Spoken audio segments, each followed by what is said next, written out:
అమ్మా ఇతగాడే మీ అమ్మగారు పంపిన రెండో పెళ్లి కొడుకు, పేరు రామ్ భూపాల్ చౌదరి.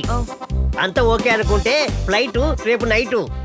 హలో, పెళ్ళైనాక ఫోన్ చేయి. కమిషన్ మర్చిపోయావు, సరే. ఇంకో పెళ్లి చేస్తా, జూల తిరిగిపోద్ది. రండి. చెప్పారుగా, నా పేరు రామ్ భూపాల్ చౌదరి. వీటిలో ఏదైనా పిలవచ్చు, టక్కును రియాక్ట్ అవుతాను. నిజం చెప్పాలంటే నేను టక్ వేసుకుంటాను కాబట్టి నన్ను టక్ రామ్ భూపాల్ చౌదరి అని పిలుస్తారు. టక్కును రియాక్ట్ అవుతాను కాబట్టి నన్ను అలా పిలుస్తారు. ప్రేమైనా పగైనా పెళ్ళైనా పెళ్ళామైనా ఒకేలా రియాక్ట్ అవుతాను. ఎలా? టక్కున. అవును, మీరు మాట్లాడట్లేదు ఎందుకు? మీకు సిగ్గా? అయినా సిగ్గుపడే అమ్మాయిల్ని చీరలు కట్టే ఆంటీల్ని మ్యూజియంలో చూసే రోజులు దగ్గరలోనే ఉన్నాయండి. కూర్చోండి. ఆగండి, నేను కాఫీ బాగా పెడతాను కానీ తాగండి.